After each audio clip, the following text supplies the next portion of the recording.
Mang Tomas, buksan niyo ho itong pinto. Si Nonoy ho ito. Nonoy? Anong nangyari sa iyo, iho? Bakit tuguan ang katawan mo? Mang Tomas, si Cecil ho. Wala na hong mag-ina ko. Pinatay sila. Ano? Sino ang pumatay, Nonoy? Tumawag na tayo ng tulong. Iniwan ko lang sila ng sandali para magtrabaho sa lungsod. Pero pagdating ko, wala na pala akong uuwian. Hindi man lang nakapanganak ang misis ko. Winakuwak ng aswang ang tiyan ni Cecil. Ultimo puso niya na wala. Diyos ko po, ano na itong nangyayari sa San Benito? Nahuli niyo ba ang aswang? Huwag na tayong maglokohan, Mang Tomas. Isuko mo ng sarili mo. Ikaw ang tik-tik. Alam kong ikaw ang pumatay sa mag-ina ko. Ngayon, pagbabayaran mo rin ang ginawa mo. Mga kasama, sunugin nating buhay si Mang Tomas. Kunin ang bundot, Paggy! Iho! Huwag! Hindi ako aswang! Kakampi niyo ako! Nonoy! Kumalma ka! Sa tandaan ko ni tatay, talagang siya pa ang pinagbintangan mo? Huwag kang sasali rito, Martin. Masyado ka na namang sausawero. Paano kung sa mag-ina mo nangyari ang sinapit ni Cecil? Baka sarili mong ama. Katayin mo rin! Lubayan na lang ninyo ang itay! Nang sa ganon, wala tayong away! Hindi! Hindi ako papayag! Hanggat hindi sumasayad sa lupa ang bituka na matandang yan!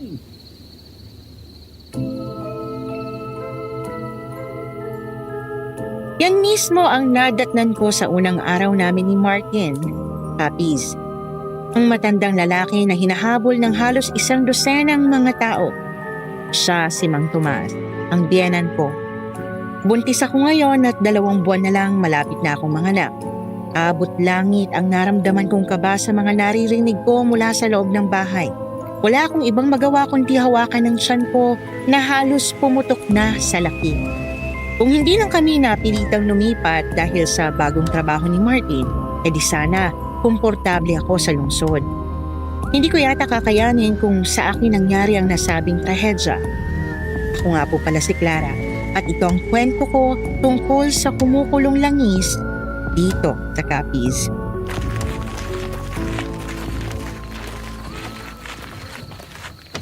Sa wakas at tumalis na rin ang mga walang hiyang yun. Talagang pinaglalaroan pa nila si tatay. Sa lahat ng pwedeng mapagbintangan, ang pinakamabait pang kakilala ko, ang pinagbuntulan nila. Kumalma ka na, mahal. Baka tumaas ang alta presyon mo. Mahirap pa naman ang mga doktor dito. Pasensya na pero hindi ko kasi maiwasang hindi magalit dahil sa mga sinabi nila kay tatay kanina. Isang napakalaking kasalanan sa Diyos ang pumatay. At iniisip nilang ang palasimbang si Mang Tomas ay isang tik-tik.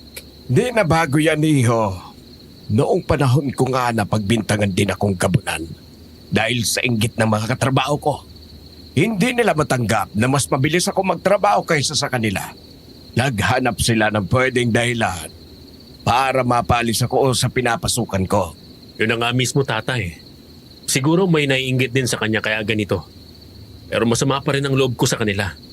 Sana kainin nilang lahat ang mga nasabing bintang kanina. Mamaya na yan, mahal. Kailangan mo pang magbihis. Ngayon ang unang pasok mo sa trabaho, di ba? Ay, oo nga pala. Pero kumain ka muna. Hindi pwedeng walang laman ng tiyan mo. Ikaw din. Baka magutom ka. Tapos mamiss mo ang luto ko. Mahal, kailangan ko nang umalis. Baka malita ko sa unang araw ko. Mahirap nang mapag-initan ni Bossing. Nang bawasan din ang ipon natin, baka kulangin tayo sa panganganak mo. Ang dami mong sinabi. Pumili ka. Kakain ka o kaluluwa mo na lang makakarating sa trabaho. Madali akong kausap, Martin. Eto na po, kakain na. Kung ako sa'yo, iho, susunod na labang ako. Mahirap ng kalaban ng buntis. Baka bumusangot ang bata sa loob ng tiyan niya. Tata naman dapat di na kita sinama dito. E di sino magbabantay sa akin? Aswang o multo? O baka gusto mong sumunod na rin ako sa lola mo? Di ka naman mabiro, Tata. Siyempre, kaya kita sinama dito para may magbabantay kay Jacob Jr. kapag lumabas na siya. Ikaw talaga. Ginawa mo pa akong babysitter ng anak mo. Tingnan natin kung hindi yan sumuko sa akin. Baka siya ang kusang umayaw. O siya nga pala, may bibigay ako sa'yo.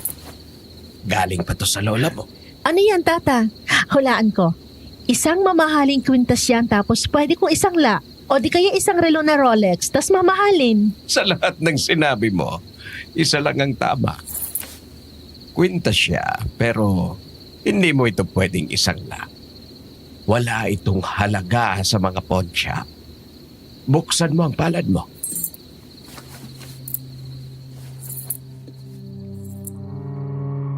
Nilapag niya ang isang kwintas na may maliit na bote. Sa loob noon ay isang likido na hindi ko mawari kung anong laman. Parang langis. Napatingin ako sa kanya habang nakakunot ang noo.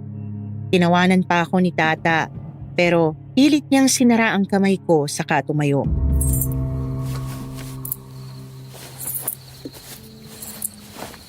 Yan ang ginagamit ng asawa ko noon para masigurado niyang hindi ako aswang. Kumukulo ang laman niyang langis kapag may kakaibang nilalang sa paligid mo. Pangontra din po ba ito? Hindi po. Ang silbi niya lang ay tutulungan kang tukuyin kung sino ang aswang at hindi.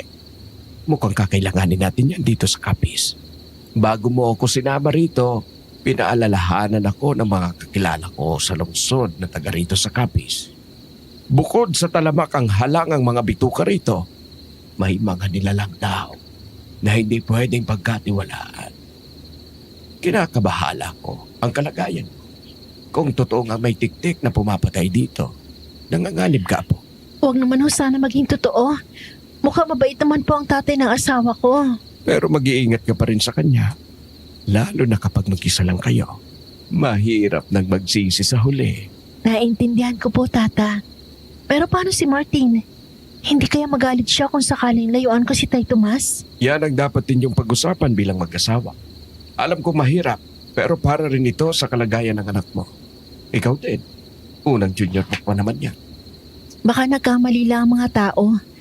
Bigyan din natin ng pagkakataon si Tatay Tomas. Mahirap na mahusga. Hindi pa natin siya kilala tapos naniniwala na kaagad tayo sa mga bintang. May punto ka, Iha. Pero aminin mo, mas gwapo ako kaysa kay Tomas.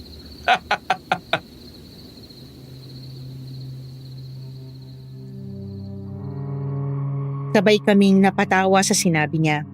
Walang araw na hindi nagiging kwela si Tata Gab. Kahit nag-iisa ako sa bahay, parating niyang sinisigurong hindi ako nalulungkot. Bilang isang buntis, mas doble ingat ako. Kahit kinakabahan ako kay Tatay Tomas, tahimik ko pa rin pinagdarasal na mali ang hinanaing tungkol sa kanya. Sumapit ang gabi ng araw na yon at kinailangan kong kunin ang mga sinampay na basang damit. Hindi ko kasi napansin na tinutubig pala ang nilalagyan ng ilang gamit sa roro kahapon. Habang iniipon ko sa laundry basket ang mga pantalon, biglang may kakaibang presensya ang bumalot sa akin. Para bang matawa.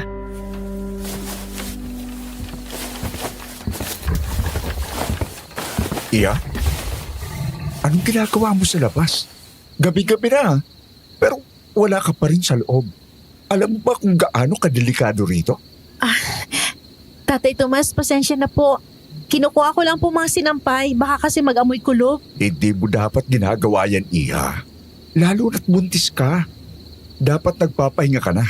Opo, pero saglit na lang po ito. Kayo rin po dapat nasa loob na.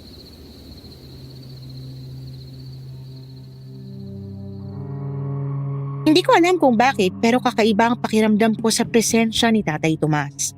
Napansin kong tahimik siya pero ang mga mata niya'y parang hindi mapakali.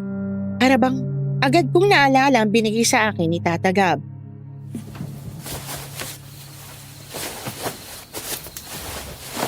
O siya tatay, tapos na po ako rito. Saglit, Pasok Iha. na po ako. Saglit. Umiiwas ka ba sa akin? Mukhang aligaga ka at nagmamadali. Hindi mo man lang ba ako patutuloyin? Wala naman pong problema sa akin yun, tay. Tara po sa loob. Doon na lang po tayo mag-usap. Salamat, Iha. Tulungan na kita sa daladala mo yan. Mahirap nang magbuhat ng mabibigat ang mga buntis na kagaya mo. Maraming salamat po, tay. Pero may iba po ako. Bakit parang ang lakas niyo pa rin kahit mukhang ang tanda niyo na? Iyan ang isang sikretong hindi ko pwedeng ibunyak.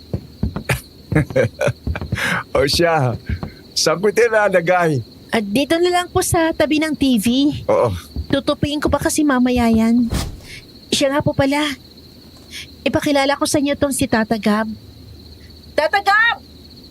Tata Gab, nandito si Tay Tomas! Sandali, nagbibihis pa ako.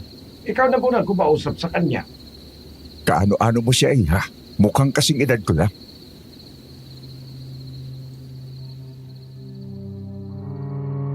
Bago pa ako makasagot sa tanong niya, biglang nagawi ang mata ko sa kwintas na langis sa may mesa. Kumunot ang noo ko ng unti-unti itong kumulo. Pero imbis na ipahalata kay Tatay Tomas ang nakita ko, pasimple kong kinuha ang langis at binulsa ito. Pakiramdam ko masusunog ang balat ko sa init ng kwintas.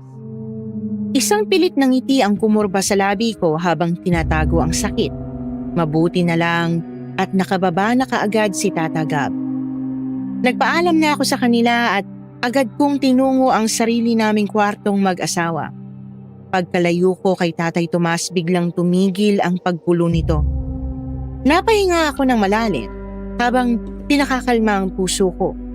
Maya-maya pa biglang kumatok si Martin. Nagtatanong kung bakit nakalak ang pinto.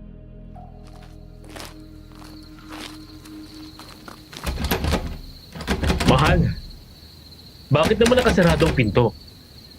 Ayos ka lang ba? Oo, mahal. Ba't naman hindi ako magiging okay, di ba? Halika, pasok ka. Ano yung hawak mo? Gamot ba yan? Ilang beses ko na bang sinabi sa'yo na hindi ka pwedeng uminom basta-basta ng mga ganyan habang buntis ka? Paano na lang ang bata mong dinadala? Hindi ko kayang maisapiligro kayong dalawa. Hindi naman to gamot, mahal. Isa pa, bigay to ni Tata Gab para matulungan akong tukuyin kung sino ang aswang at hindi. Ayan na naman tayo sa mga aswang-aswang na yan. May stress ka lang sa kakaisip ng mga ganyan. Hindi sila totoo. Pero paano mo ipaliliwanag ang paggulo ng langis kanina kay Tay Tomas? Hindi ako mambibintang na walang pruweba. Kilala mo ako, Martin. Sinasabi mo bang aswang si tatay? Diyos ko, Clara. Hindi ko akalain pareho kanila. Talagang mas naniniwala ka sa ganyan kaysa sa akin. Sa tingin mo ba, mabubuhay ako ngayon kung aswang si tatay? Pero paano ang langis? Kumulo talaga siya, kuminit pa. Clara, ayoko nang paulit-ulit tayo. Ito na ang huling beses na babanggitin mo yan tungkol kay tatay. Sa oras na hindi ka makinig, baka mas malala pa rito magiging away natin. Naiintindihan ko, mahal. Pasensya na.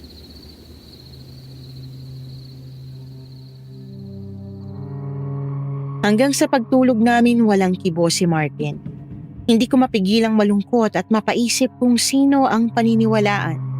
Pareho naman sila ni Tata Gab na walang ugaling magsinungaling. Kaya siguradong napakahirap isipin kung sino ang nagsasabi ng totoo. Niyakap ko si Martin sa pagtulog pero hindi siya tumugon. Ganon niya siguro kamahal ang kanyang tatay. Hanggang sa madarang na ako ng antok, naramdaman ko pa rin ang bigat ng katahimikan sa pagitan naming mag-asawa. Di rin naman ako makapagsalita. Paano ko ipapaliwanag ang gulo sa loob ng isip ko? Habang tahimik akong nagmumuni-muni sa tabi ng kama, isang malak na tunog ng kaluskos sa labas ang umalerto sa akin. Ginising ko kaagad si Martin nang marinig ko ang mahinang ungol ng isang nilalang.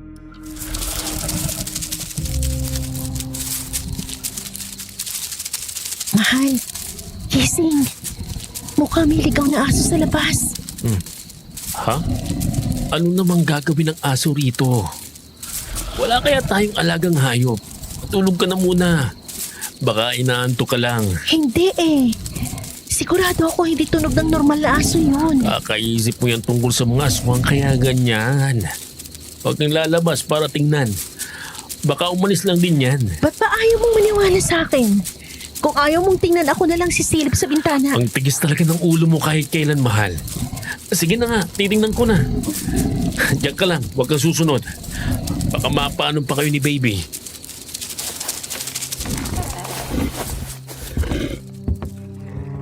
Sa pagbukas ni Martin ng bintana, isang matalim na dila ang bumungad. Animoy, nakatayo ito na parang ahas, handang manuklaw. Sa haba nito parang kaya niyang abutin pati ang tiyan ko. Ako lang naintindihan kung anong klaseng nilalang ang gumagambala sa amin. Isang tik-tik.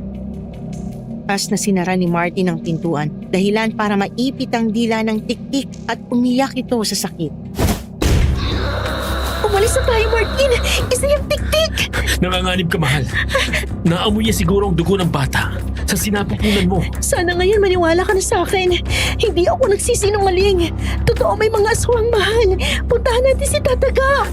Laking kapris ako at alam ko yan. Pero kung patuloy mong igigiit na si tatay ang aswang, patuloy lang tayo mag-aaway, mahal. Sana maintindihan mo rin na masakit yun para sa akin bilang isang anak. Pasensya na, mahal. Hindi na mauulit.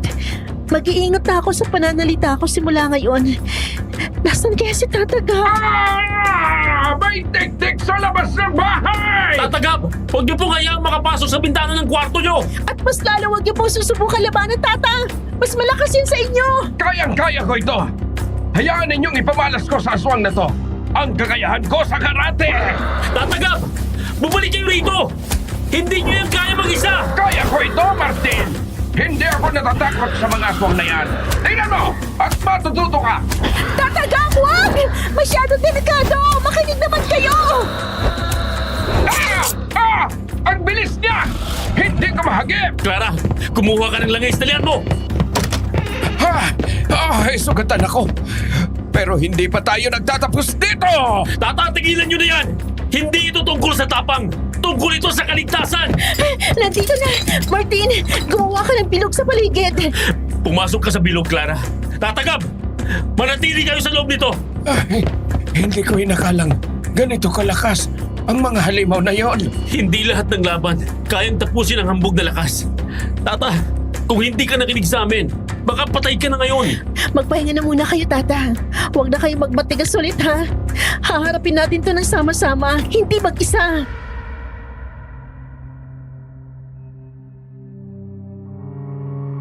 Mabuti na lang at kaunting galos lang ang napala ni Tataga. Kung di ba naman kasi matigas ang ulo niya, di sana ligtas siya ngayon.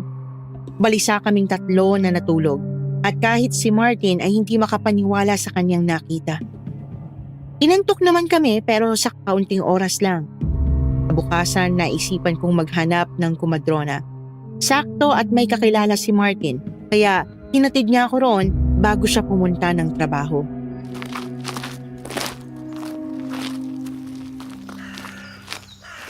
Tapo! Tapo! Dito po ba nakatira si Ali Remedios? Dito nga, iha. Anong kailangan mo sa akin? Ang laki-laki na ng tiyan mo. Nabanggit ka na nga pala sa akin ang asawa mong si Martin.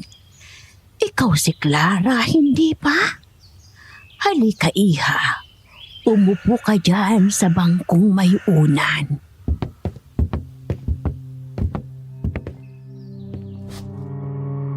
Ang bahay ni Aling Remedios ay puno ng mga luma pero maaliwalas na bagay. Paso ng damong nakatirik sa bintana, larawan ng mahal na birhen sa dingding, at isang maliit na altar na may bulaklak at kandilang patong-patong. Pero sa kabila ng kanyang ngiti, ramdam ko ang kakbang presensya.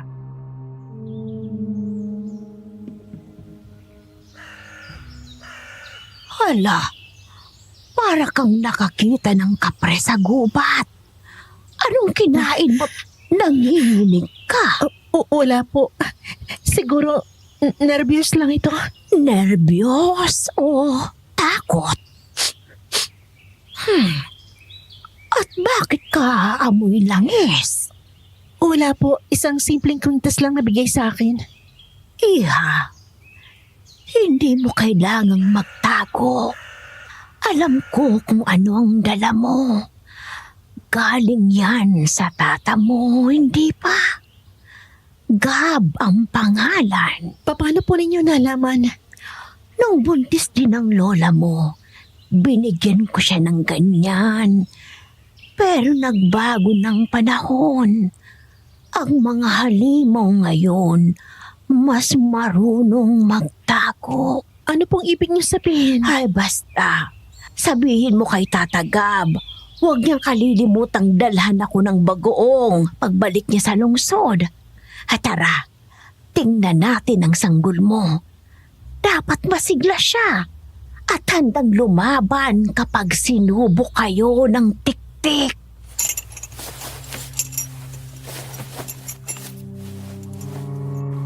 Sa mga sinabi niyang yon, para akong kinain ng lamig. Pero bago pa ako makapagsalita, bigla siyang humagikik at hinila ang stethoscope. Siya lang sa tanang buhay ko ang nakilalang kumadrona na may ganoong gamit. Talaga siyang tunay na doktor kung gumalaw, pero ang pinaka napansin ko sa kanya ay ang kaibang lak at liksi kahit matanda na siya. Sa loob ng 10 minuto natapos na kami kaagad at napawi naman ang nararamdaman kong kaba.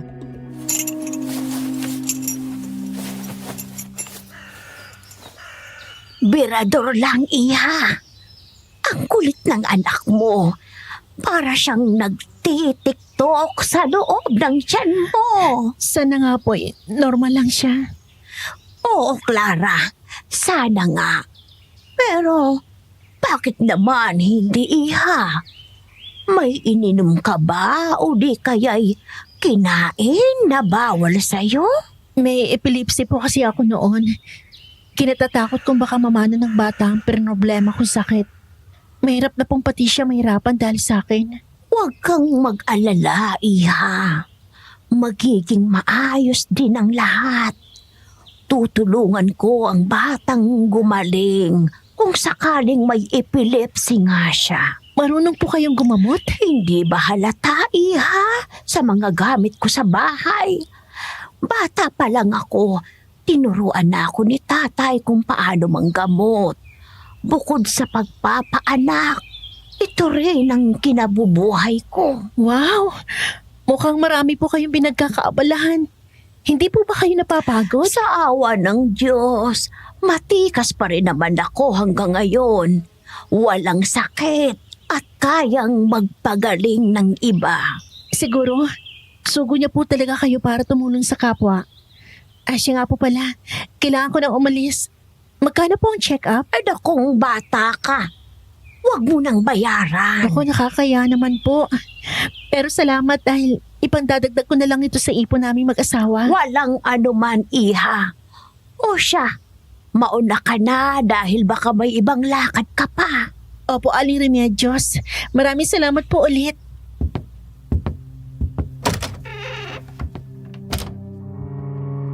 Pagkagaling ko sa bahay ni Aling Remedios, dumiretso kaagad ako sa palengke.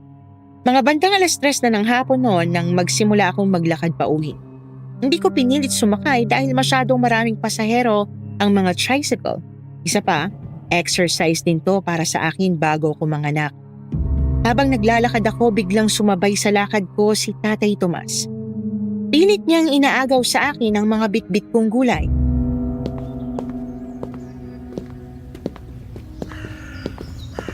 Iya, akin na yung daladala mo.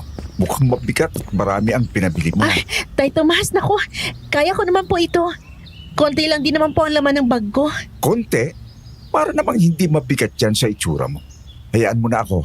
Ako na magbibitbit yan. Salamat po pero wag na, Tay. Kaya ko po talaga. Exercise na rin po ito para sa akin. Ganun ba? Pero parang hindi maganda ang lakad mo. Mukha kang pagod na pagod. Sigurado ka bang okay ka? Oo naman po, Tay Tomas. Siguro po pagod lang talaga ako. Kanina pa kasi ako paikot-ikot dun sa palengke. Bakit parang nanginginig ka? Mukhang kinikilabutan ka, Iya. Malamig lang po siguro ang simoy ng hangin. Medyo mahangin po kasi kanina sa palengke eh. Kakaibang malamig na hangin to ah. Teka nga, amoy langis ka ba? Opo. Kwintas lang po ito na may langis sa loob. Pabaon po ng tata ko. Kwintas na may langis? Aba, bihira na lang ang mga ganyang gamit ngayon. Ano bang special sa langis na yan? Wala naman po. Pangtukoy lang daw po sabi ni Tata Gab. Parang alam ko na yung kwintas na yan ah. Sa bagay, magaling talaga matatanda sa mga ganyan. Pero alam mo ba kung bakit kanya binigyan? Para po siguro malaman ko kung sino ang aswang at hindi. Sana nga, Iya. Sana sapat yan kung sakaling... basta. Mag-ingat ka na lang palagi, ha? Opo, Tay Tomas. Salamat po sa paalala.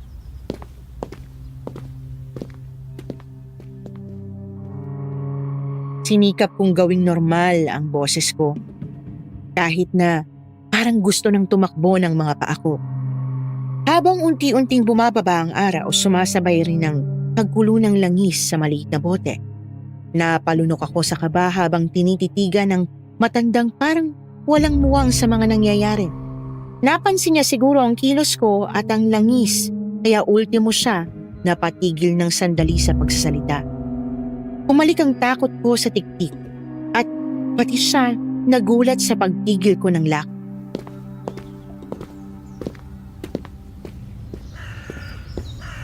Iya? Bakit parang bigla kang natulala? May nakita ka ba? Oh, wala po, Tay Tomas. Nagulat lang po ako sa sinag ng araw. Medyo masakit sa mata. Sigurado ka bang okay ka? Parang hindi maganda ang pakiramdam ko. Mukhang kailangan ko rin na mauna. Opo, Tay Tomas. Huwag po kayong mag-alala. Mauna na po kayo. Kaya ko po ang daan pa uwi. Kung ganon, mauna na nga ako.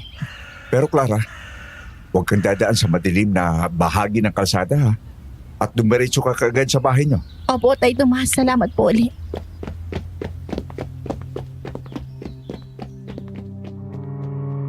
Agad na bumilis ang lakad ni Mang Tomas pauwi.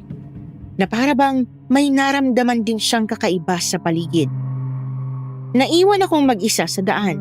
Habang papalapit ang dilim, mas lalo kong naramdaman ang bigat ng kwintas sa leeg ko.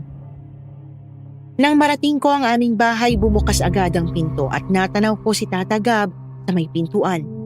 Nakapamaywang siya, tila inaabangan talaga ang pagdating ko.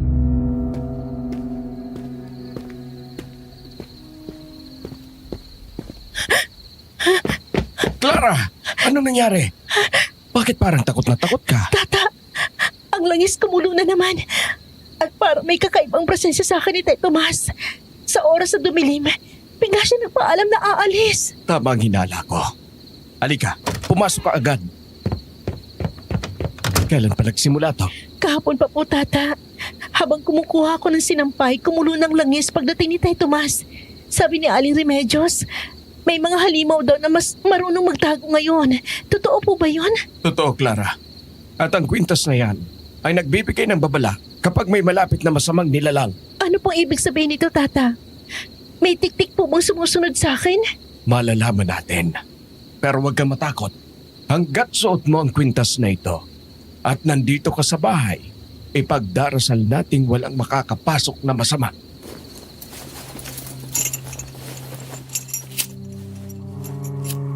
Agad siyang kumuha ng ilang kandila at sinindihan ng mga ito sa paligid ng altar.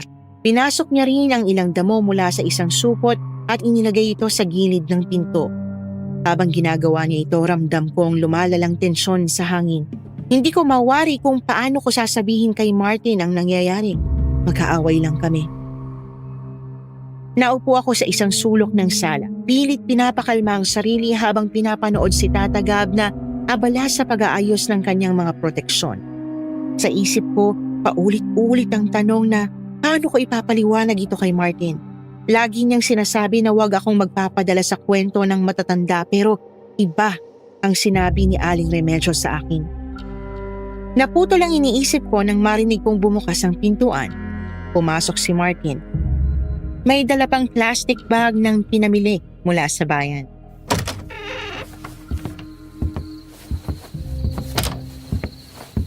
Clara, nandito na ako. Kamusta ka, mahal? Ayos lang ako, Martin.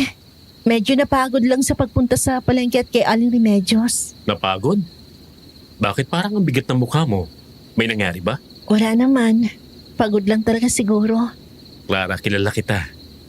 Hindi lang pagod ang itsura mo. May problema ba? May sinabi ba si Aling Remedios? Wala namang problema, mahal eh. Pero may mga bagay siyang nabanggit tungkol sa mga halimaw, Martin. Halimaw? Si Aling Remedios kahit magaling na hilot, mahilig din magkwento ng kung ano-ano. Hindi lahat ng kwento, Martin, ay gawa-gawa lamang. May mga bagay na hindi kayang ipaliwanag ng siyensya. Tata, mahal ko si Clara. Pero hindi ba't mas mabuting huwag siyang takutin? Mas lalo siyang nai-stress dahil sa mga ganyang kwento. Tama nang nakakita tayo ng tiktik kagabi. Ipagdasal na lang nating huwag nang babalik ang nilalang na yon. Martin, hindi ito tungkol sa pananakot. Sabi ni Aling Remedios, ang mga halimaw ngayon mas marunong magtago. Paano kung totoong sinasabi niya? Clara, ilang beses ko bang sasabihin na hindi natin kailangan magpadala sa mga ganyan? Kapag mas lalo silang kinatatakutan, lalo lang silang lalakas. Pero mas mabuti na mag-ingat tayo. Hindi lang to para sa akin, para din sa anak natin. Kung ganon, anong gusto mong gawin ko? Makinig ka sa akin, mahal. Kailangan natin magdoble ingat. Nakasakupan na ni Tata Gabang Tiktik. Sa tingin ko, tama na yung para matakot tayo. Nakita ko kung gaano kalakas ang nilalang na yun. Anumang oras, makakaya niya tayong pasukin at patayin. Walang puso ang mga kagaya nila. Kasalanan kong lahat ng to. Kung hindi ako nagpasilaw sa pera, hindi sana komportable tayo sa Maynila. Ito sigurong dahilan kung bakit mataas ang sweldo rito sa San Benito. Dahil sa tiktik, nagsialisa ng mga empleyado. Wala kang kasalanan, mahal. Ginawa mo lang kung anong sa tingin mo ang tama. Isa pa, hindi ba't gusto mo rin tulungan si Tay Tomas? Oo, mahal. Salamat. Pero bilang isang lalaki, ako dapat ang promotekta sa inyo. Hayaan mo. Bukas na bukas, pupunta ako sa albularyo at bibili ng mga pangontra. Iyan ang Martin na kilala ko. Matapang at hindi basta-basta sumusuko. Buti naman at nagkakaintindihan na kayong mag-asawa. Siya nga pala, may naglilibot dito at nag-aalok kung pwede raw ba tayong pumunta sa sayawan o di kaya sa perya. Piyesta ho ba rito? Ang sabi ng kapitano, gusto niyo bang pumunta? Siguradong marami namang tao roon at matatakot ang tiktik na gumambala. Ikaw ba, mahal? Kung gusto mo, pwede naman tayong tatlo na pumunta. Hindi kaya mas delikado kung gagala tayo ng gabi? Buntis pa naman ako at mainit ang dugo sa akin ng tiktik. Apo, mas delikado kung dito lang tayo. Nakita mo kung anong nangyari kagabi. Halos hindi ko kayanin ang lakas ng aswang na yon. Sa matao, hindi niya magagawang umalikit dahil takot sila sa atin kapag marami tayo. Kung ganun mas maiging ang pumunta tayo. Para naman hindi puro stress ang napapala natin dito sa San Benito. Mahirap nang kumulubot ang mukha ni Junior.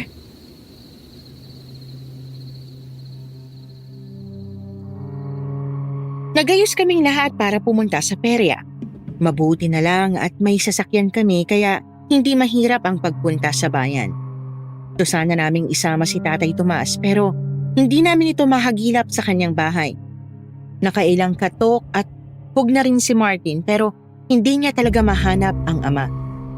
Sabi pa ng kapitbahay nito, umaalis daw ito tuwing gabi at malapit nang mag-umaga kung bumalik. Ang kaba sa dibdib ko ay mas lalong lumala. Kahit pilit kong takbuhan, unti-unting nabubuo ang mga pirasong nagtuturo na aswang nga si Tatay Tomas. Kung hindi lang dahil sa biyenan ko siya, baka matagal ko nang hinila si Martin paalis dito. Suot-suot ko pa rin ang kwintas hanggang sa perya. Sa lahat ng taong nakakasalumuha ko, ni isang beses ay hindi ito kumulo. Pero habang nakatayo ako sa isang gilid, bigla itong unti-unting gumalaw.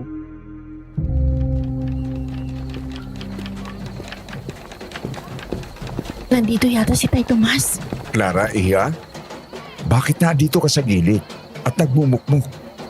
Tingnan mo sila Martin at Gab. Grabe magkatuwaan sa mga palaro. Hindi ka ba naiingit sa kanila? Okay lang po ako dito, Tay Tomas. Medyo masikip lang sa loob. Mas maaliwanas dito. O sa bagay, pero dapat nag-enjoy ka rin. Lalo na't alam mo na, parating na yung anak mo. Opo. Iniisip ko nga po kung paano magiging maayos ang lahat. Ngayong may tiktik kaming nakasagupa. Nako, huwag mo nang masyadong alalahanin yan. Sigurado akong magiging malusog at ligtas kayo ng apo ko. Opo, sana nga po. Clara, Apo, hinahanap ka ni Martin. Napansin kong hindi ka sumama sa amin. Tata Gab, gusto ko lang po ng konting hangin. Pero okay lang po ako. Ayos ka nga ba talaga? Parang ang tahimik ninyo ni Tomas. Wala Gab, nag-uusap lang kami. Pinapayuhan ko lang ang manugang ko. Alam mo na, may panibagong responsibilidad na siya ngayon. Kumukulo ang langis, Clara. Sumama ka na sa akin. O siya, Tomas. Kailangan na naming umalis. Pupuntahan namin si Martin dahil itong si Clara ay mukhang pagod na. Teka Gab, umiiwas ba kayo sa akin? Nakalata kong parang ayaw niyo na akong makita o makausap. Si Martin lang ang nangangahas na makisalamuha sa akin. Pati kayo rin ba? Iniisip niyong aswang ako? Paanong hindi ka namin paghihinalaan? Kumukulo ang langis tuwing malapit ka kay Clara. Kung gusto mong makalapit sa apo ko, magsabi ka muna ng totoo, Tomas. Tara na, Clara.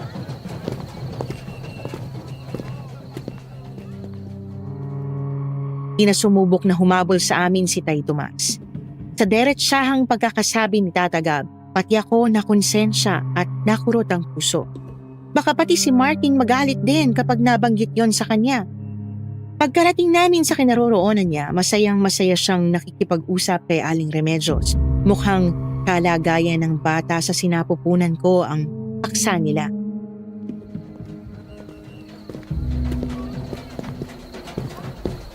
Napakalusog ng magiging anak ninyo. Nakakatuwa naman at magaling kang mag-alaga, Martin. Wala ho yun, Aling Remedios. Mabait naman kasing may bahay itong si Clara. Hindi niya rin ako pinahihirapan. Nararapat lang na alagaan ko silang mag-ina. Parang kailan lang ano. Dati ikaw ang batang parating kasama ni Tomas. Ngayon, ikaw naman ang may batang isasawa sa bayan. Wala sanang mangyaring masama sa bata. Ano pong ibig niyong sabihin? Hindi niyo ba nabalitaan? Sumubok na namang umatake ang tiktik kanina. Nagkagulo sa isang sityo rito, kakahuli.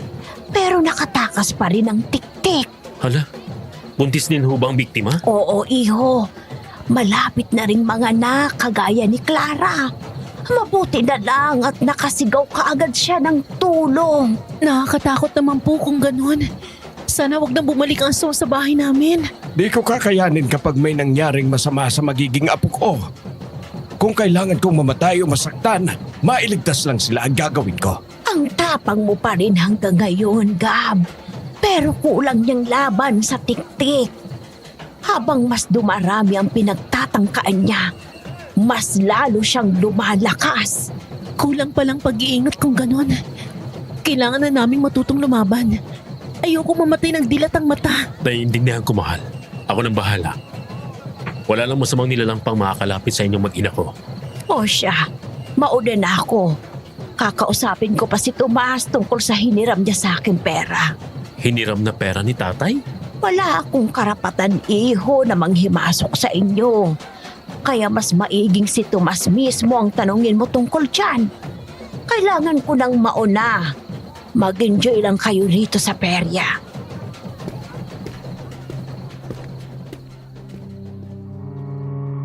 Buong gabing nakakunot ang noo ni Martin pagkarinig lang ng sinabi ni Aling Remedios. Hindi rin siya makausap ng maayos at panay lingon-lingon lang sa mga dumaraang tao.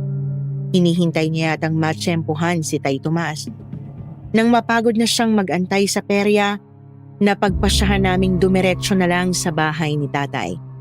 Alak niya yatang kausapin ito tungkol sa perang sinasabi ni Aling Remedios. Pagkarating namin, galit na kumato kaagad si Martin. Bumungad naman ang pagod na kanyang ama.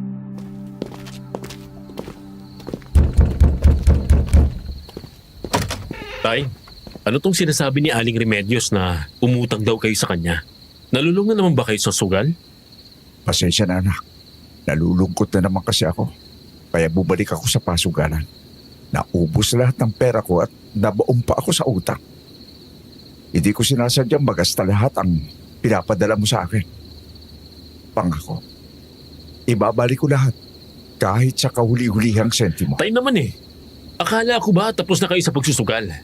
Nagpapakahirap akong kumahid sa Maynila tapos ginagastos nyo lang pala sa sugal?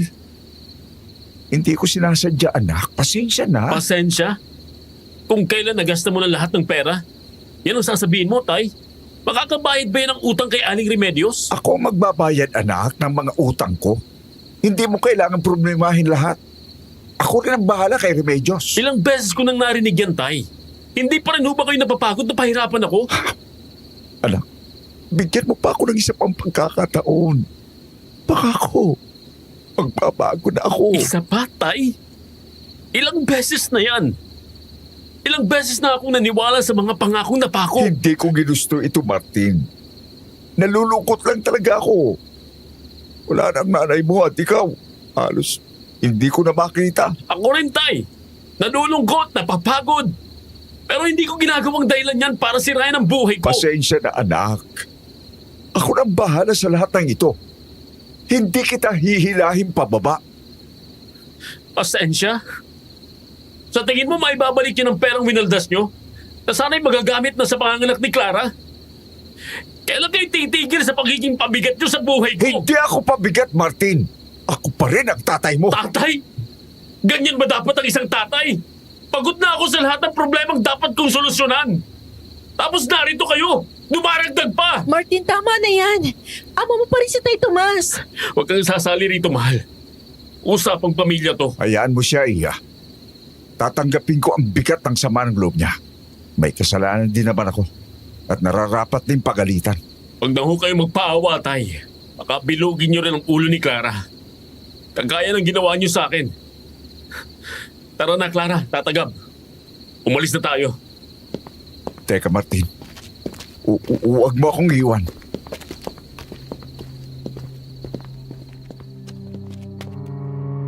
Kaming lahat ng tahimik. Ni isa sa amin wala yatang balak umimik dahil sa bigat ng nangyari. Kahit ako, hindi alam kung anong dapat maging reaksyon sa ginawa ni Tay Tomas. Gustuhin ko man siyang lapitan pero natatakot pa rin ako. Nakatulog naman kami ng mahimbing pero kinagabihan pa lang. Ramdam ko na ang kakaibang hilab sa aking tiyan. Maagang umalis si Martin kinabukasan. Iniwan niya akong nagpapahinga dahil medyo masama na ang pakiramdam ko.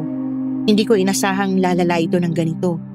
Pagdating ng tanghali, nagsimulang maghilab ang tiyan ko sa hindi maintindihang paraan. Pakiramdam ko sinisipa ng malakas ang loob ko.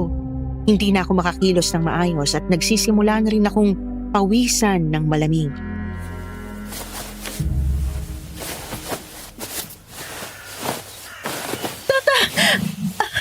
Tatawagan mo si Martin.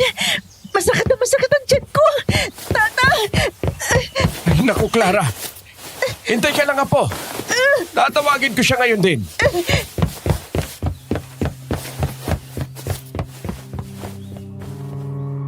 Narinig ko ang pagmamadali ni Tata palabas ng bahay upang sumagap ng signal sa cellphone. Naiwan akong nakahiga. Pilit na habol ang hininga habang pinapahid ang pawis sa noo ko. Maya-maya narinig ko ang yabag nila sa labas. Iniwan yata ni Martin ang kanyang trabaho, mapuntahan lang ako. Tapos madapa siya kakatakbo papunta sa loob ng kwarto.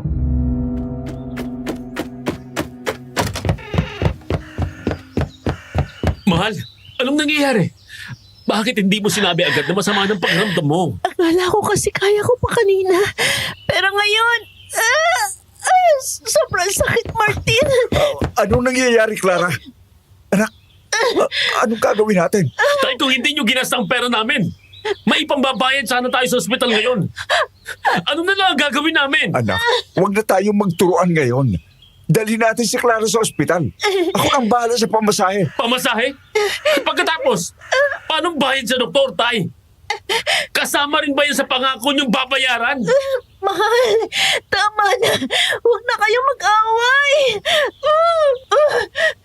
Martin, mas importante kalagayan ni Clara ngayon kaysa sa kung ano paman. Ayusin ninyo yung away ninyo pagkatapos sa gumaling ni Clara. Sige, Tay. Kayo nang bahala sa tricycle.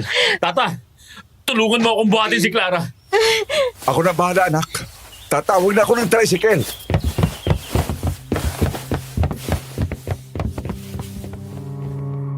Habang buhat-buhat ako ni Martin papunta sa labas, naramdaman ko ang panginginig ng kanyang mga kamay.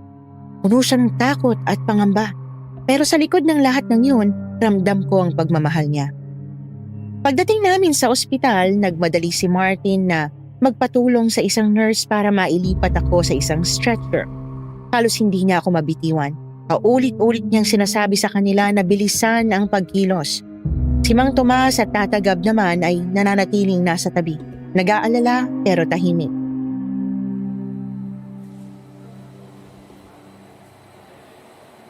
Mrs. Clara, ayon sa mga initial na resulta na yung tests, wala kami nakikitang indikasyon ng kahit anong sakit o komplikasyon sa inyong katawan. Normal naman ang vital signs ninyo at wala rin kayong lagnat o impeksyon. Wala? Pero Dok, nakita niyo naman kanina. Halos hindi siya makahinga sa sakit. Paano nangyari yun? Hindi kaya nagkamali kayo sa test? Naiintindihan ko ang inyong pag-aalala, mister. Pero sinuri namin siya ng mabuti. Posibleng ang naramdaman niya ay sanhi lamang ng stress o ibang bagay na hindi pisikal. Kung gusto ninyo, maaari namin i-refer si Mrs. sa ibang espesyalista para sa mas malalimang pagsusuri. Stress? Hindi ko alam kung anong iisipin. Pero Dok, talagang parang may sumisipa sa loob ko kanina. Hindi ito basta stress lang. Baka naman. Hindi lahat ng sakit na nararamdaman natin nagmumula sa katawan. May mga bagay na hindi kayang ipaliwanag ng medisina po. Anong ibig mong sabihin, Tata? Kung wala silang makita rito sa ospital, baka dapat nating subukan ng ibang paraan. Kay Aling Remedios, sa kabilang baryo, ipagdasal nating hindi ito kulam o di kaya'y barang.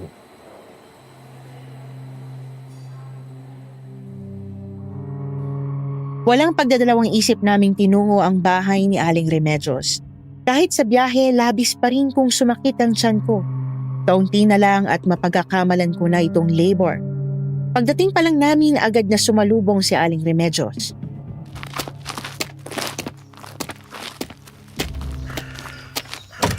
Pasok kayo.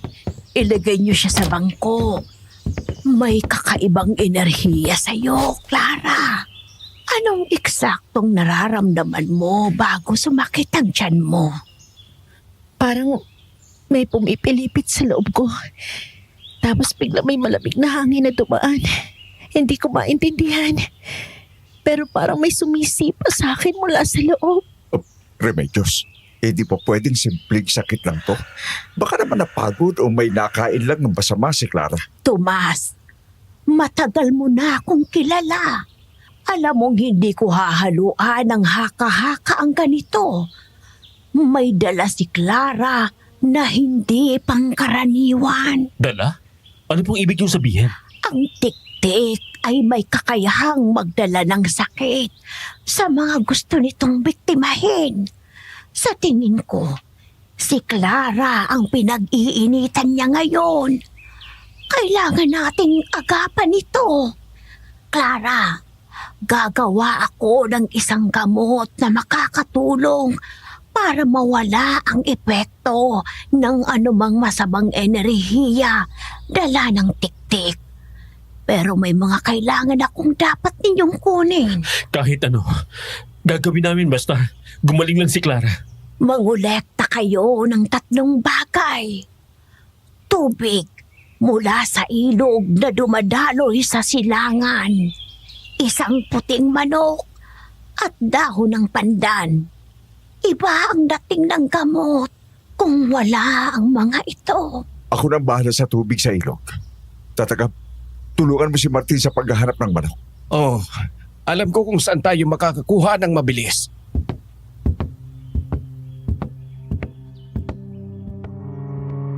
Habang nag-aayos sila, si Aling Remedios ay abalang naghahanda ng mga gamit. Dinampot niya ang isang maliit na mangkok na gawa sa kahoy at sinimulang maglatag ng mga halaman at pulbos na hindi ko kilala.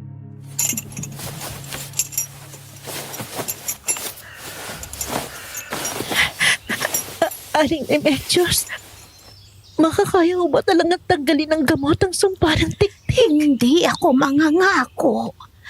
Pero gagawin ko kung ano sa tingin ko ang makakatulong sa'yo, Iha. Maraming salamat po. Pagpalain po sana kayo ng Diyos. Walang anuman. Hindi na bago sa akin ng mga ganitong kaso. Bukod sa'yo, napakaraming buntis na ang muntik ng kainin ng tiktik dito sa Kapis. At alam kong nakakatakot. Pero kailangan mong tatagan ang iyong loob.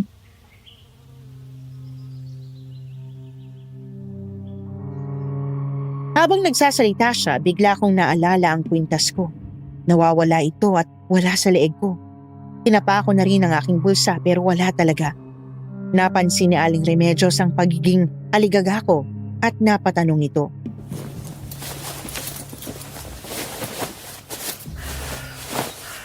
Bakit, Iha? Anong hinahanap mo? Ang kwintas ko po nawawala. Hindi ko alam kung nahulog ba o naiwan ko lang kung saan. Nako, yun ba? Nakita kong hinablot ni Martin sa liig mo habang inihihiga ka niya. Hindi mo na napansin dahil sa sobrang namimilipit ka sa sakit. Ba't niya naman po gagawin yun? Yan ang hindi ko alam, Iha. Mas maiging pag-usapan niyo yan bilang mag-asawa.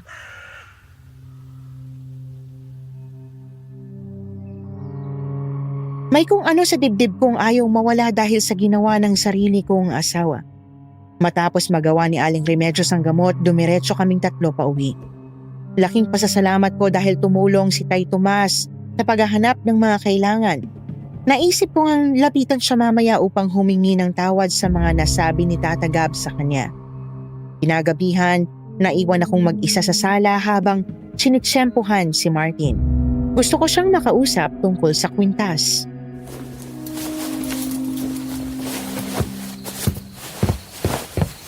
Martin, tapatin mo nga ako.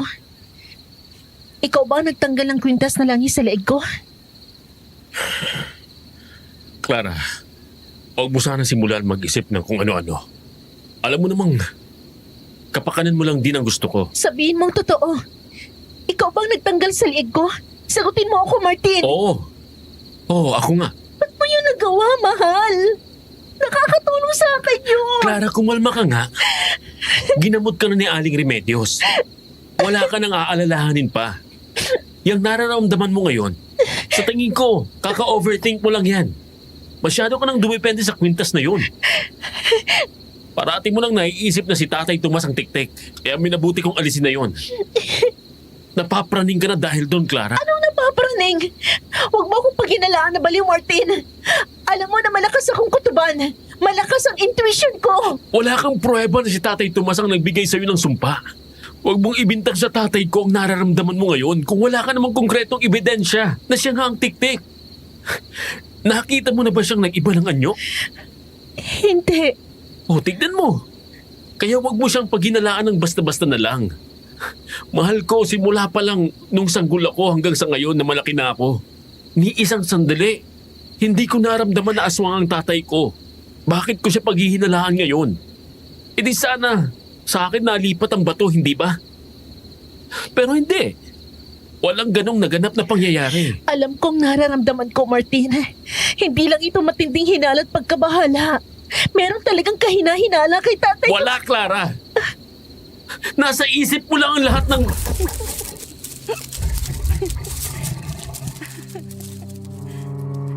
Habang nagtatalo kami ni Martin, may bigla kaming narinig na mahinang pagtawa galing sa bandang labas ng bubungan.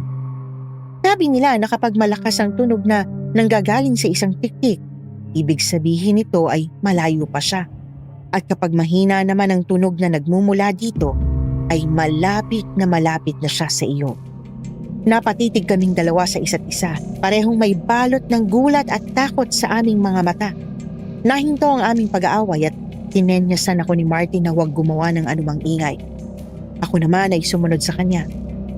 Tumingala kami pareho habang dahan-dahan na pumunta sa kusina upang kumuha ng asin at itak. Ngunit tumawa ulit ang tiktik at bigla akong nawalan ng enerhiya. Napahiga ako sa sahig at mabutit nasa luwang balikat ko ni Martin. Clara, okay ka lang ba? Anong nangyari sa'yo? Nangihina ako, Martin. Parang mawawalan na ako ng manay. Baka nakulangan ka ng tubig sa katawan. Saglit lang. At ikukuha kita sa may kusina. Anong ingay? Tay! Tatagap! Tulong! Clara! Martin! Nandito na siya. Nandito na ang tiktik! Nasaan si Tatay Tomas? Iho, hindi ko alam kung nasaan siya. Sinabi niya lang na may kukunin siya sa labas ng bahay. Matapos nun, bigla ko na rin narinig ang mahinang tunog ng tawa ng isang tiktik. Clara, ibig ba sabihin nito ay... Kakasabi mo lang sa akin na huwag paghinalaan ng tatay mo. Pero Clara, iba na to. Parang napapaisip na rin ako na ito nga ay isang posibilidad. Patawad, mahal ko. Hindi kita kaagad pinaniwalaan.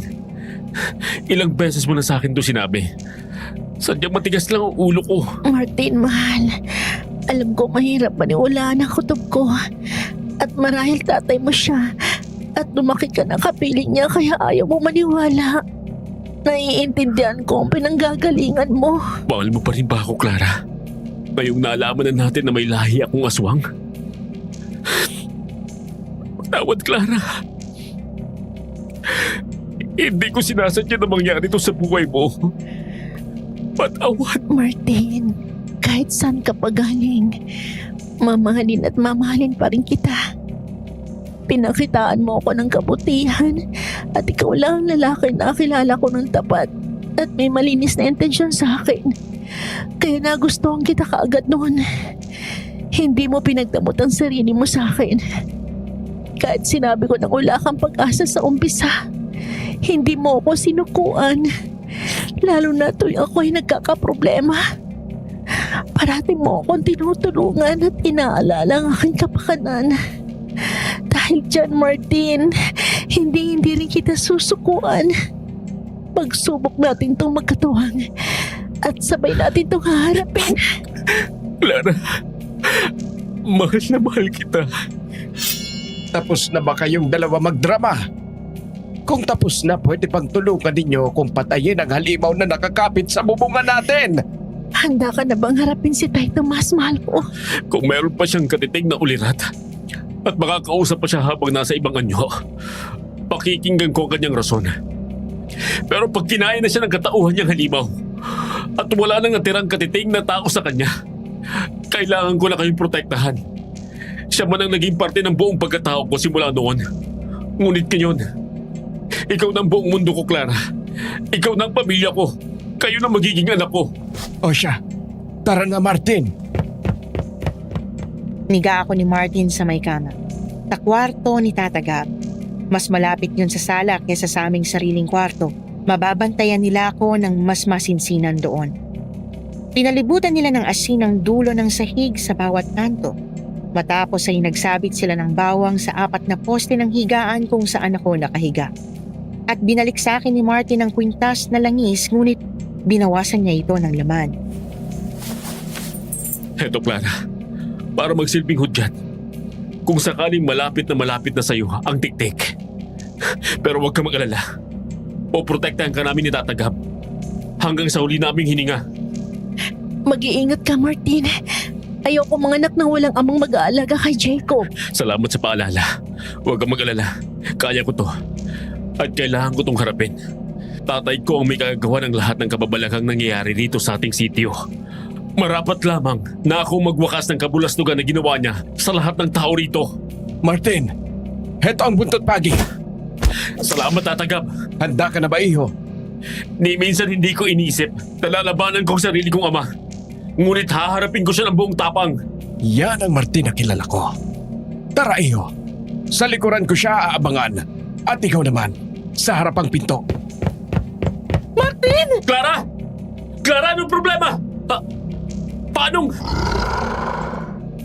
Noong napatingin ako sa itaas, natanaw ko mula sa kwarto ni Tata Gab ang mahaba na tila ng tiktik sa may uwang ng bintana sa may sala. Sumasayaw-sayaw itong pumasok sa uwang habang may nakakakilabot na mga ang sumisingit sa pagitan ng mga bintana. Bumuelo muna ang 2 galamay na may mahahaba at nakakatusok na kuko bago nito pinwersang tanggalin ang mga pasamano ng bintana. Martin! Ang asin! Isinaboy ni Martin ang isang baso ng asin gamit ang kanyang kamao sa direksyon ng tiktik. Biglang nalusaw ang balat nito sa kamay at umusok-usok na parang nasusunog. Tumini ang tiktik ng nakababasag na tunog kaya't nagtakip ako ng 2 tainga habang nakita kong sumukot ang mga mukha ni Martin at Tatagab. Tinanggal ng tiktik ang pagkakakapit nito sa bintana. Natahimik ito bigla at tila umalis. Tama ang ginawa mo, Martin. Mukhang takot na siyang pumasok sa bahay dahil handa tayo sa laban sa kanya. Siguro nga. Pero Tatagab, ibang kutob ko. Parang may mali akong pakiramdam sa mga pangyayari ngayon. Paano mo naman nasabi, iho? Nasulyapan ko ng bahagyang itsura ng tiktik. Hindi ko mamukhaan si tatay sa kanya. Ibang-ibang hubog at itsura niya kay Tatay Tomas. Ganun ba? Hindi pa natatapos sa pagsasalita si Tatagab nang biglang may mahabang bilang pumulupot sa pulsuhan ni Martin. Hindi pala natapos ang pag-atake sa amin ng mapilit na tiktik nung sinabuyan siya ng aking asawa. Umpisa pa lang yon ng kanyang pagtatangka sa buhay ko. Hinigpitan ng tiktik ang kapit sa pulsuhan ni Martin hanggang sa mabitiwan niya ang buntot pagi. Apektiwan mo ako! Hindi ako sasama sa'yo! Tatagab! Ang itak! Kumapit ka lang, Martin. Susubukan kong tadtarin ang nakakasuklam niyang dila. Kaya!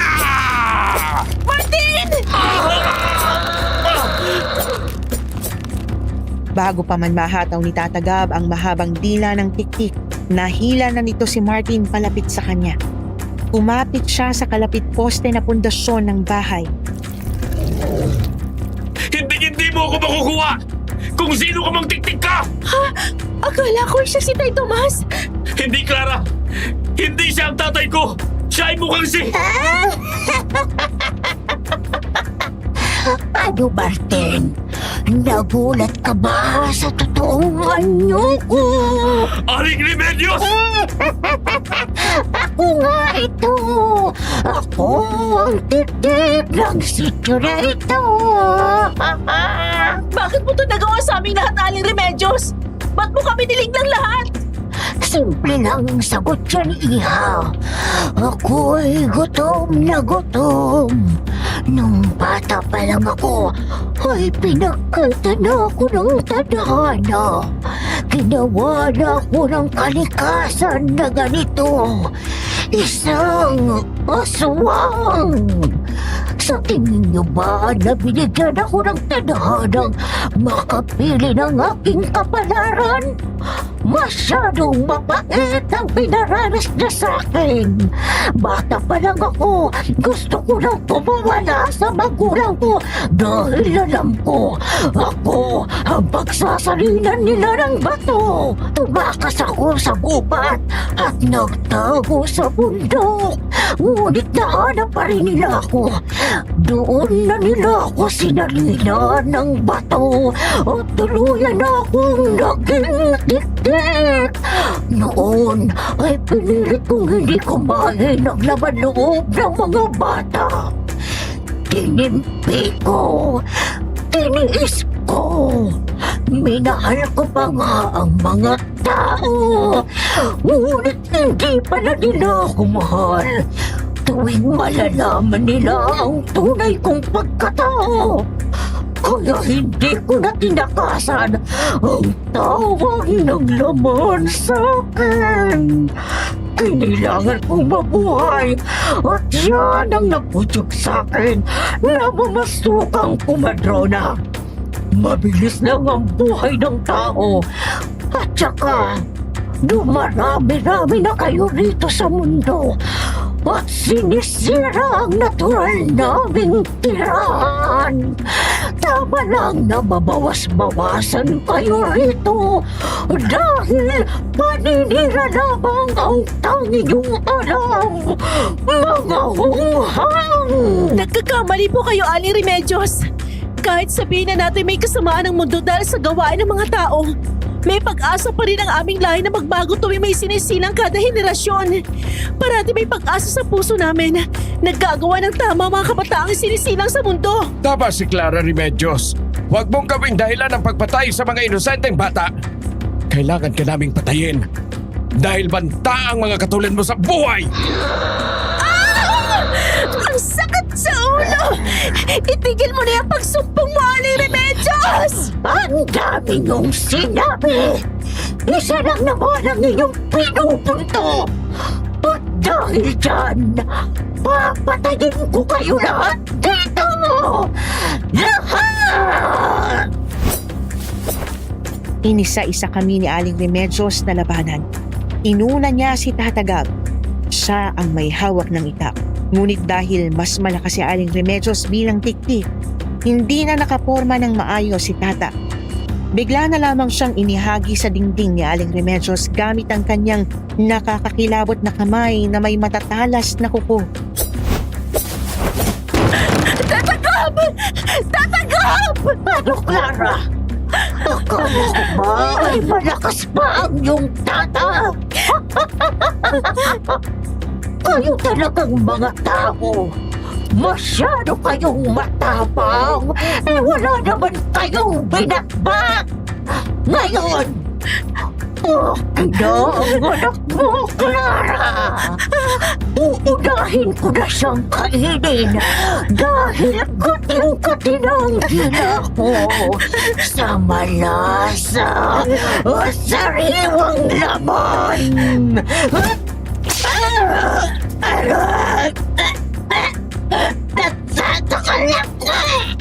Hindi kita hayaan, Remedios! Hanggat buhay pa ako at humihinga, hindi ko pababayaan mag-ina ko! Masyado kang mapusok sa mga kilos at isip mo. Nagpapadala ka sa damdamin mo ang kadagan.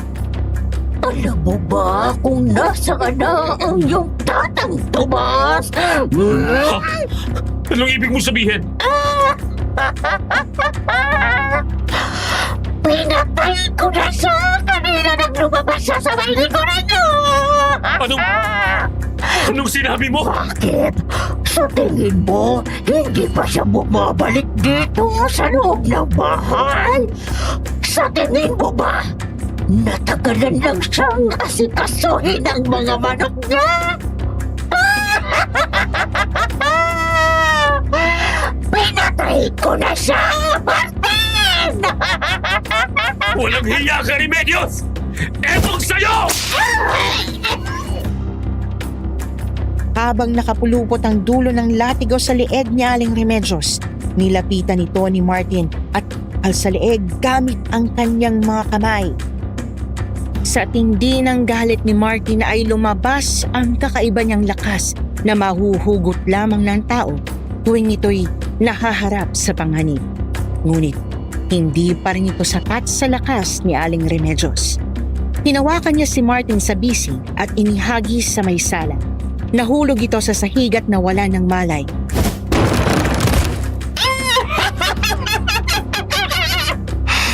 Isusunod na kita, Clara. At ang masarap mong anak sa iyong sinapupunan. Bigla kong sinara ang pinto sa kwarto ni Tata Gab. Naipit ang isang bisig ni Aling Remedios sa pagitan ng pinto at dingding.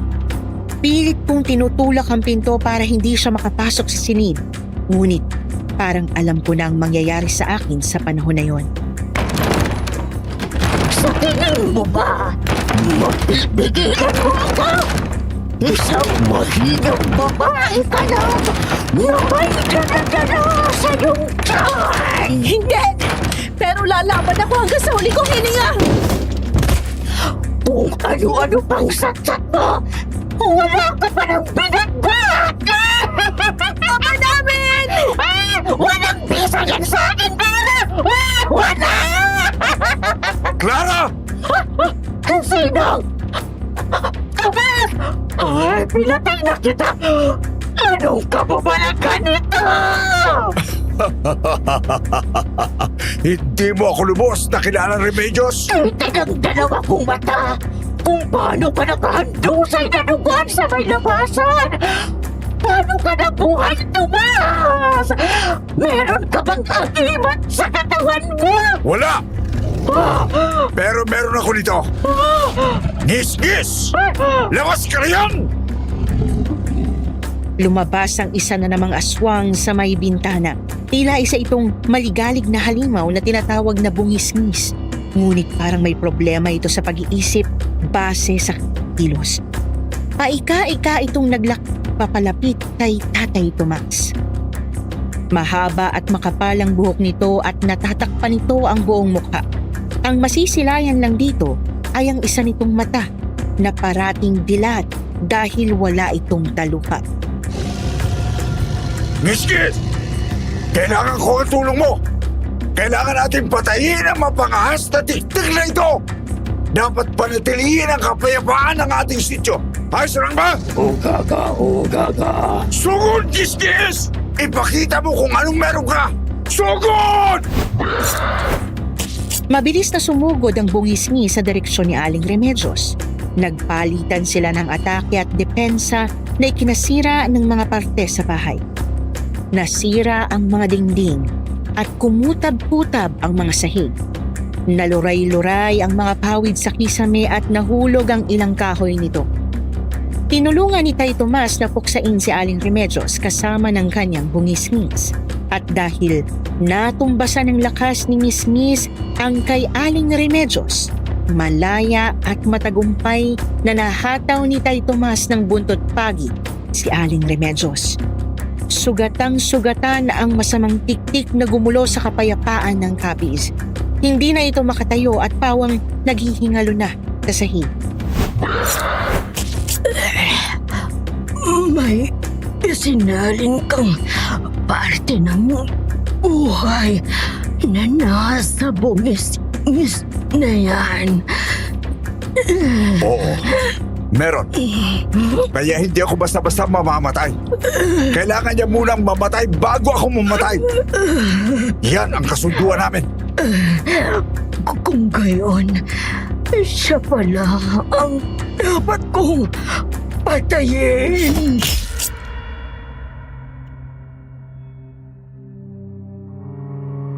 Sa isang iglap, tinusok ni Aling Remedios ang puso ni Ngisngis gamit ang dulo ng kanyang dila.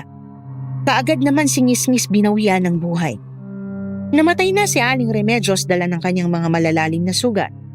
Napahilata naman si Tay Tomas dahil hindi pa lubusang naghilom ang kanyang sugat sa bituka. Lumapit ako sa tabi niya at sinaluko ang likod at ulo niya sa aking mga bisi.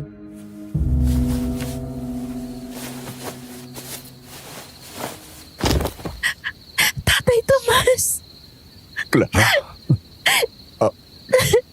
Ayos ka lang ba? Tay Tomas, huwag niyo po akong alalahanin. Maraming salamat po't iniligtas niyo kami. Mabuti na lang po't nandiyan kayo para patayin si Aling Remedios. Parte na kayo ng pamilya ko. Kaya marapat lamang na protektahan ko kayo. Humihingi po ako ng tawad dahil pinagbintangan po kita na ikaw ang pumapatay ng tiktik dito sa baryo natin. Oh, wala yung Clara. Ako ang dapat tumigil ng tawad. At inilihim ko sa inyo si Gisgis. Matagal ko na natagpuan si Gisgis sa may sapa malapit sa bahay na to. Nakita ko siyang duguan at naghihingalo. Noong mga panahon yun, tuliro ang aking isipan. Hindi ako makakain at makatulog dahil namatay ang nanay ni Martin.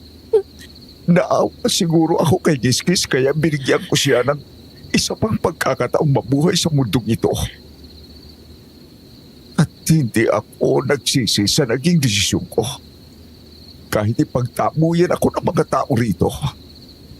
Siya rin ang dahilan kung bakit kumukulo ang langis tuwing gabi.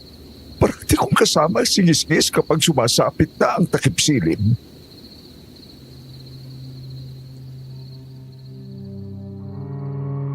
Nawala ng malay si Tatay Tomas sa aking bisig, ngunit bigla namang nagising si Martin at si Tata Gab. Inuwento ko sa kanila ang naranasan namin kay Aling Remedios at ang tungkol kay Ngisngis. Ilang buwan ang lumipas at nasa ospital kami. Nakumato si Tay Tomas, ngunit sa kabutihang loob ng Diyos ay nagising siya.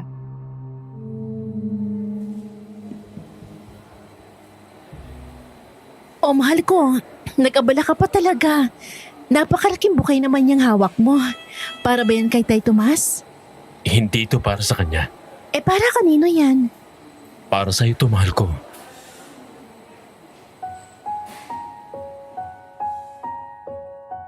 Lumuhod sa harapan ko si Martin at may binuklat na kahon na may laman na singsing.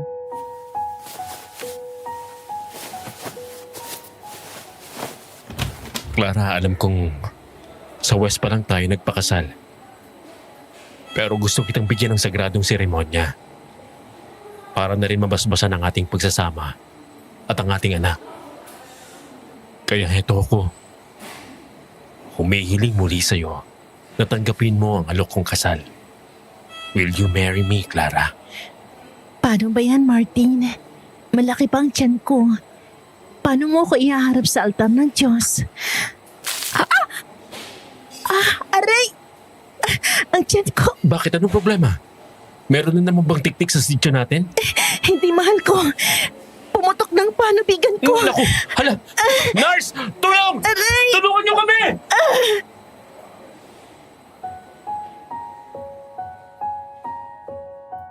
At dito nagtapos ang aking kwentong aswang.